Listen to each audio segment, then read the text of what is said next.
Hi everyone, at the start of the last video I showed you my breast cancer charity mug which I ran for November, and I said we only had 36 left in stock, so being so close to selling out, if they all sold out today I would stream the opening ceremony for BLIZZCON. Well, guess what? You stepped up to the plate, you bought them all. So I kept my word and I streamed the opening ceremony for BLIZZCON. But if you missed out when I messaged the mug people to say, we're all gone, they're all done, they messaged me back saying, oopsie doopsies, we had a few left over that we forgot to put on the stock sheet. So if you missed out and you really wanted one, there are only 13 mugs left. And that is it. When they sell, they're gone for good. So I've reopened the store, top link in the description box down below. 100% of the profits from the sale of these mugs will be given to Breast Cancer UK. I'm not making a bean off this whatsoever, and we will ship internationally. Wherever you are in the world, we will ship to. So very final chance, 13, then they're gone. Top link in the description down below. Let's get on with the video. Hi everyone, it's Az here from HeelvsBabyface, joined by beautiful Bobby as we discuss BLIZZCON opening ceremony 2019. So the way that I'm going to do this is I'm going to give you an overview of the presentation, the opening ceremony, whatever you want to call it, and then over the course of the next few days I'll be breaking down the games once we've had more panels and there's more information to give out. So this is really kind of like a first impression and how I felt about the opening ceremony in general. First things first, I'd like to address J. Allen Brack, who was all over the first part of this opening ceremony. He came out to begin with, and he gave a speech about BLIZZCON, or the Hearthstone. They refer to it as the Hearthstone tournament, and how they were slow to react, and how it wasn't Blizzard, and how they had failed, and all this kind of self-deprecating stuff, which people gave a round of applause. Well done, you failed. They gave a round of applause for. However, they announced no change to BLIZZCON's punishment, which is 6 months, or that of American universities, which remain at 6 months. And later, he returned with a Diablo sweatshirt on after the Diablo crew had been on and said their stuff, with a Blizzard badge that was made in the Pride colours.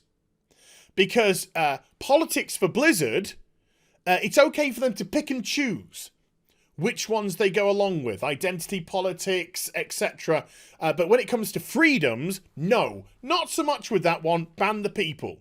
So to me, J. Allen Brack came across as a massive hypocrite. Blizzard come across as a hypocritical company for supporting some politics, pushing others, and then saying, oh, no, we don't want politics in our games. While walking around, and if you go through the diary for BLIZZCON, they're putting on these various workshops or whatever. A load of them are politically orientated. So, yeah, I didn't buy his bullshit. He just looked like he was desperate to get people back on his side. He was desperate to get some sort of positivity behind him, because since taking over president, he's been a laughing stock. An absolute laughing stock as regards to what's been going on at that company. And the audience, and I don't think purposefully, because they were a very polite audience, but I just don't think that they warmed to him. You know, there wasn't a big reception for him. There wasn't any sort of big support for what he was saying. Whereas when other people came on, big round of applauses, etc., etc. So you're on your own, mate. But I found his speeches to be hypocrisy. Hypocrisy, thy name is J. Allen Brack. So, with that said, I want to give an overall view of the opening ceremony before I get specific about the games. Spoilers, not a lot going to be said about Hearthstone or Heroes of the Storm. As an overview, I think when the adrenaline wears off from people. When the heart rate comes down to normal and people can take a step back and objectively, or subjectively, it's always going to, but you know what I mean, look at this ceremony, to me, it was very average and very predictable. Nothing surprising happened. Things were announced that we thought were going to be announced, and things that we thought were going to be announced weren't announced. So in terms of that, technically, you would have to say that it under-delivered. And then on certain things that it did announce, let's just say I have, which I'll go into, reservations about. I do have questions about. So let's get specific now. The Diablo crew came on first, and we saw an incredible Diablo 4 opening cinematic. It was incredible. You can't knock the Blizzard cinematic teams. They do incredible work, but the quality's got to be there, and the quality is there. And it was a great little... Well, it was dark. It was sinister. It was unnerving. And it was brilliant. It was very good indeed about how these people essentially unlocked the door for Lilith to come through, for El Diablo to come through. And it had this very sort of Hellraiser-y vibe to it. And I must say, after I finished watching it, I did feel unnerved. You know, I did feel like, ooh, you know, a bit of a shiver down the old spine. And they did say that, you know, we're going back to Diablo's roots. We're going to the horror roots, to the gore roots. We're really going back to the roots here. And I felt that was a reaction to Diablo Immortal. I felt that was a reaction to the fact that they'd made so many compromises with that game for China, because the audience won't tolerate this sort of activity in a video game. So I think they were trying to reassure the Western audience that this is for you. You know, this is going to be a game for you. There's going to be a lot of blood. There's going to be a lot of guts. There's going to be a lot of violence. It's going to be unsettling. It's going to be unnerving. It's going to go right back to the sort of foundations of the Diablo franchise. So that was encouraging. That was encouraging. And they did make it very clear and specific.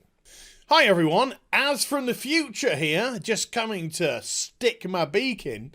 When I was going to say my next spiel, after I'd said it, I began to scratch my head, because what I was going to say was when they showed off the in-game footage, that it almost looked identical to Diablo 3. And the more I thought about it, the more I kind of scratched my head, because I remember recently hitting the Blizzard launcher and going to the Diablo section and being like, ooh, okay, this looks very dated.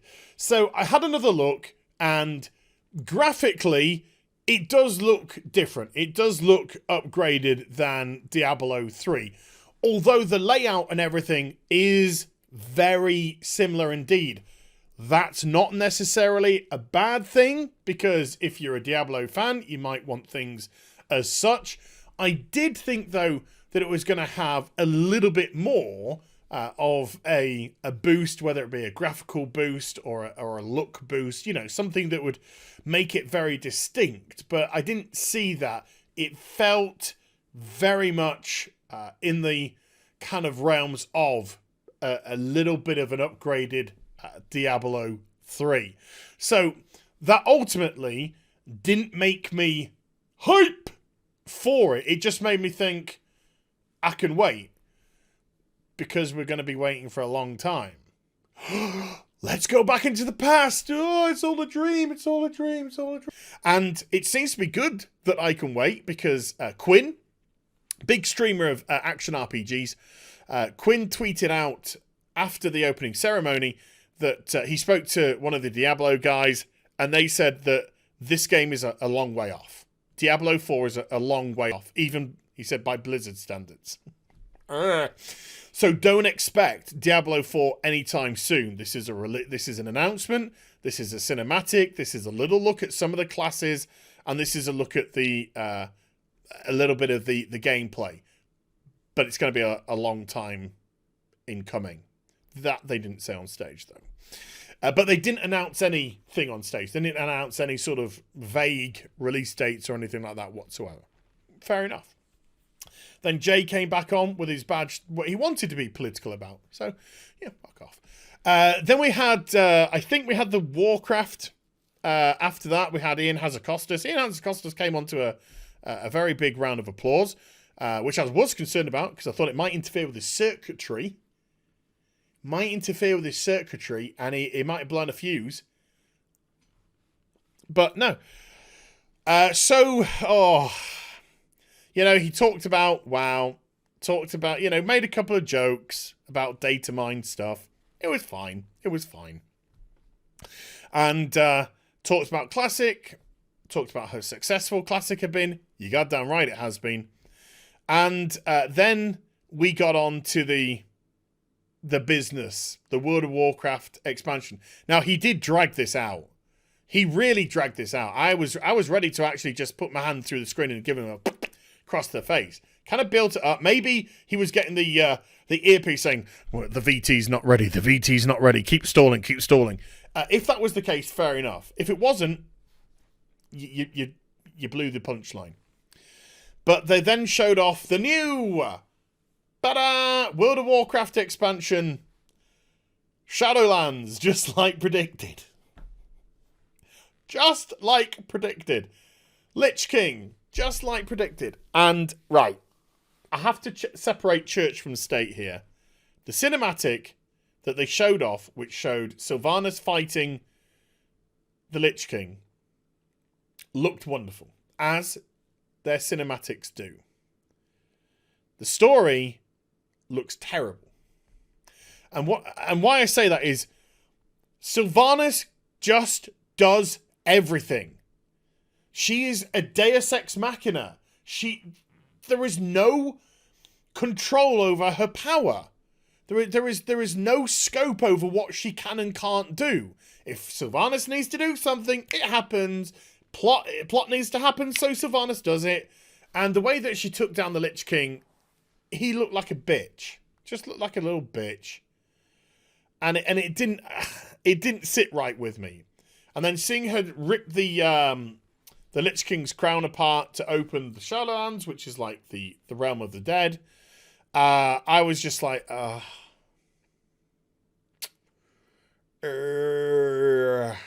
I know some people are going to love it.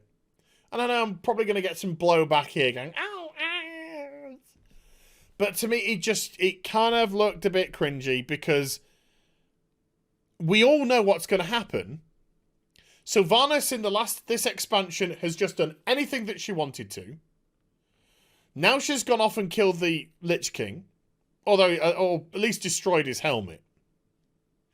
Then she's going to go into the realm of the dead and be like a huge bad through that, and then we're just going to kill her at the end, as well as the big boss, whatever it may be.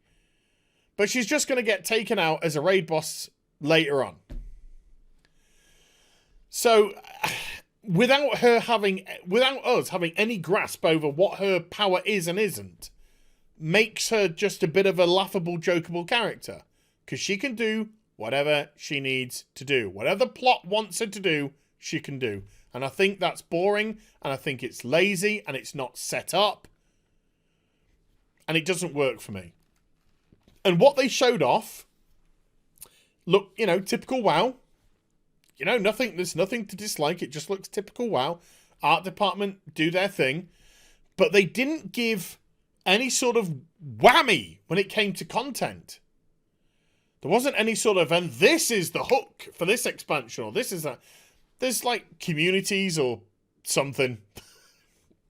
I think you pick like a group of people and pledge yourself to them. We're going to get more information. I'll be able to give you more information over the course of the next few days or so. But there didn't seem to be any hook. It was just new dungeons and new raids, new zones. That's all they showed off. They didn't mention anything about leveling, although it seems to come out that they are going to do the level squish, which I thought most people were against by the feedback. But they're going to go ahead with the level squish, and we're all going to start at level 50 in the next expansion, and levels are going to be more meaningful now. I don't know. I've got to see stuff. Obviously, I've got to see stuff in action, but I don't really know what else to say. So I was left severely wanting by the Shadowlands reveal with a very nice cinematic, even if the story in the cinematic was dreadful to me. Then they said something about Heroes of the Storm, which nobody cared about because Blizzard don't care about it. And then the Hearthstone people came on with the Hearthstone expansion. It looked like they're ripping off Flash Gordon. And then Hearthstone is what Hearthstone is. There's some extra modes coming in, some 8v8 modes or something. Some extra modes coming in. So if you're into Hearthstone, you're into Hearthstone. It's a card game. There's nothing much you can really go into at the end of the day. So let's just deal with that, over and done. Which brings, oh yeah, StarCraft not even mentioned, by the way. Not even a mind's eye mention. And then finally, we get the Overwatch team on. Jeff Kaplan coming out. I swear to God, Jeff was, oh, by the way, can I just, no, I'm not going to go into the vegan talk. The stream know what I'm going on about. The vegan talk. No, I've got to mention it now. I've got to mention it now. The guy for the Hearthstone came out, had a t-shirt on. Big, bold letters across his arm there. In Arial. Arial bold. Vegan.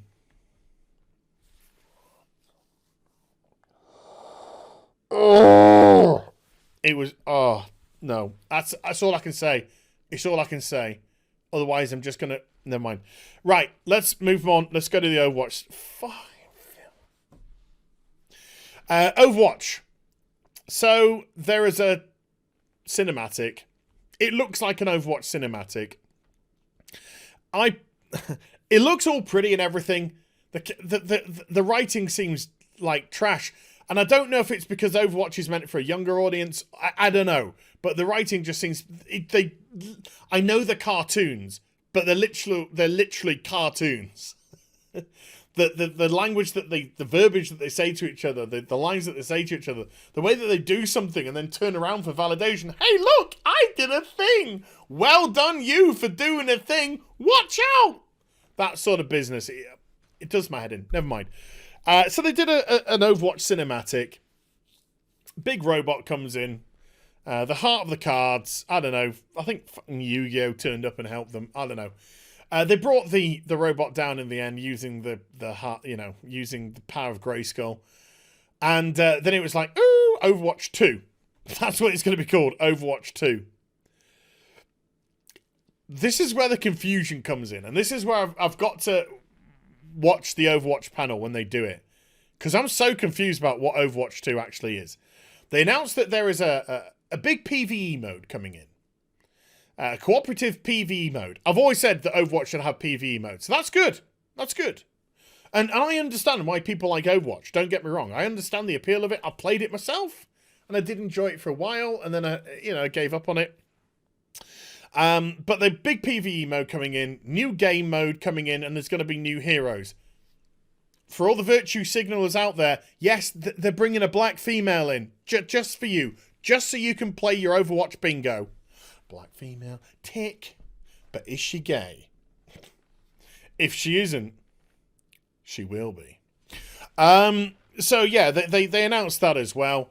But then one thing we couldn't work out in the stream was Jeff said that if you own Overwatch...